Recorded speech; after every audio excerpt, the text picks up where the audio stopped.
Great. Well, thank you, Catherine, for the introduction. So my name is Justin Emmerich. I work with Big Fish Games, and this presentation is all about our journey with adopting Looker as part of this broader effort to level up our analytics. And I'm co-presenting today with Laura from DAS42. This is an agency we worked with to help us accomplish this goal and be our in-house Looker experts for this project. So a little bit about us. My name is Justin. I'm a senior product manager for Big Fish Games and our platform technology team, and I focus primarily on business intelligence and data science. And I'm Laura. I'm a solution architect and consulting lead at DAS42. My experience is in cloud migration, mainly for enterprise media and entertainment companies. So a little bit about Big Fish Games. We are a game company. And to be more specific, we're a leading casual and social casino mobile game company. Big Fish was founded a little over 15 years ago in Seattle, Washington. And today we have several popular mobile free-to-play games that are available in the most popular app stores. These include Big Fish Casino, Gummy Drop, Fairway Solitaire, Cooking Craze, and our newest release, Evermerge, which if you haven't played this game, I'm warning you, you will probably get really hooked. And DAS42 is a boutique analytics consulting firm focused primarily on cloud technologies. And we've been a Looker partner since 2015. So we provide data strategy consulting, tech stack integrations, application implementation, and analytics training. We really focus on allowing businesses to answer increasingly complex questions, primarily through data sharing over silos, creating reliable source of truth, and reducing times to insights. All right, let's transition to the story of our leveling up. Our goal of this presentation is to help articulate Big Fish Games' unique challenges and goals to modernize our BI platform. And we want to also show you how Looker has helped us accomplish that, and then give you some lessons learned in this process. So let's start with our goals, and I'll explain a little bit about each one of these. At the beginning of this effort, I spent a lot of time interviewing our stakeholders. These include our game teams, our executives, the user acquisition teams, the marketing teams, data science, all the internal teams that make our game successful in market, but also fun for our players. And what I learned in this interview process was the issues that our stakeholders were experiencing kind of fit into three themes. There was quality. Is our data accurate, easy to understand and take action on? There was performance. Are insights up to date and available when I need it? And then there was accessibility. Do our business users feel like they own and have control of their data, and they don't always need an analyst to get questions answered? And so from there, we came up with these goals around what we wanted to accomplish. The first is operationalize data. This is a phrase that our president would often use. It's all about quality and accessibility. Mobile games generate a lot of raw and often really messy data. We also partner with several different vendors and platforms for things like attribution or in-game rewarded video and user acquisition. And so it's super important that we synthesize all this data in a way that's actually usable, actionable, and insightful. And that's what operationalized data is all about. The other area we wanted to focus on was letting our analysts be analysts. Our analysts, I often refer to these folks as the co-pilot to our game teams. It's their job to partner with the game team to do in-depth analysis or testing or even predictive modeling. The thing we don't want them doing is being data janitors, managing ETLs, managing ad hoc reports that all of a sudden became more important day to day that we ought to be having on our platform teams. The other thing I wanted to call it is data governance. Data governance is a key goal because our business is really unique in that every game is different. Oftentimes every game is built by a third-party developer that we're working with. We're also a business of 5 different game studios. And so being able to standardize metrics and have standard data definitions across our ecosystem is extremely important for us. And then the last thing I'll call out is scale and performance. It's easy to implement infrastructure for what you need today that all of a sudden doesn't work for tomorrow. And so we wanted to make sure that we had the scale and performance we needed, not just for how our business operates today, but for the but for the future that we're expecting tomorrow. So let's talk about some challenges.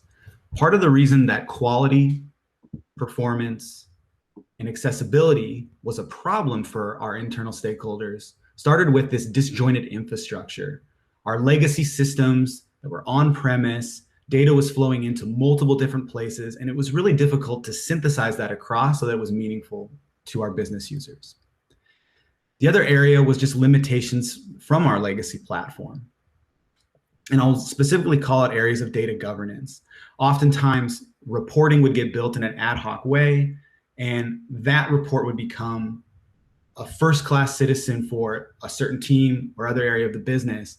And now we had a situation where we had the same metric being represented in multiple different places, oftentimes with a different underlying definition to that data. And wrangling that together was just becoming an impossible task. And then the third area I'll say is just the resource-intensive or time-consuming reporting processes. This gets to the heart of that letting our analysts be analysts, that the business felt like the only way that they could get information is if they had an engineer or an analyst working side by side with them. We wanted to break that down so that people felt like the information that they needed and the insights that they needed were readily available to them immediately.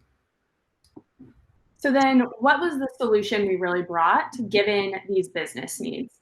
And so here's kind of where we're at and what we've been able to do and where we're going. So the first one was the implementation of a full stack solution on the cloud. And that includes data architecture for better access, speed, higher user count, especially being on the cloud. That data architecture was very important because able to store more data that allows for depth and not just aggregated reporting. The second one, obviously, is Looker. So data governance, especially with Looker, is a big one here. The need to share data across game studios and across verticals. So Justin had described that Big Fish works with external game developers, and that's really important here. So you get those external users that maybe don't have an @BigFish email address, and they're able to see the right data, and they're not able to see what you don't want them to see. So that's a really important one as well. And then the last one being creating a single source of truth for all. And the key here is for all. So when we're talking about getting more granular data, it's important to mention that we still have that state of the business data and dashboards available for executives. But we're also meeting the needs for businesses by getting into the very granular player level data. So you have kind of both sides of it that you're meeting. This means that we can take a metric, so for example, daily active users, and we can slice and dice that value in any way, really, that the team wants. So if product team wants to slice it by one way, player insights another, behavior team another, marketing team another, user acquisition another, like they're all able to do that. But at the end, it's all coming from the same place. So when you aggregate it up, it is going to be the same thing no matter who's looking at it. And that was very important.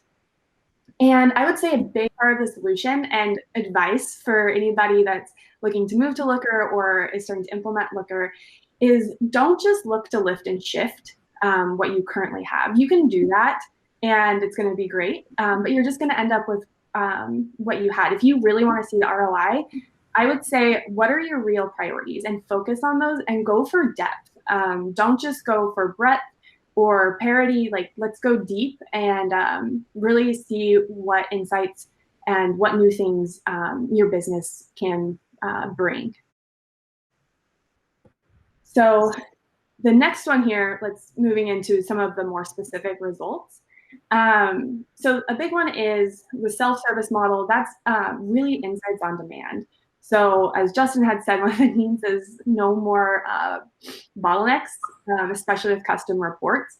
You know, if it's like, oh, we just need a tiny change even, it's so easy for users to do that themselves.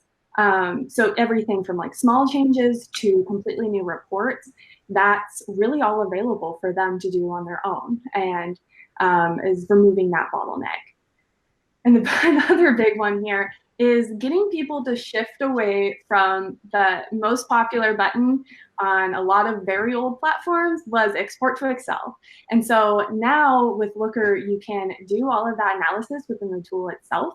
Certainly you can export if you need to, but the point being that there's no really document like source control or anything like that that you're needing to do with an Excel. It's all up to date. It's all recent.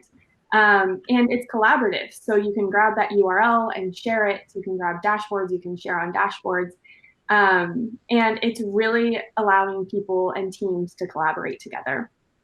Another big one in there with the results is using a hub and spoke architecture in Looker. And it, as developers, allows us to leverage code so that enterprise metrics can be reused throughout each individual game and each individual vertical. So when you look at what data different stakeholders use, you see that much of it can be very similar. But what's really needed is the different granularity. So Looker allows us to use dry principles as well as source control to make sure that our code is clean, correct, and efficient. And then the big one, we just keep hitting on this, but I think it's very important, is letting the analyst be analysts again.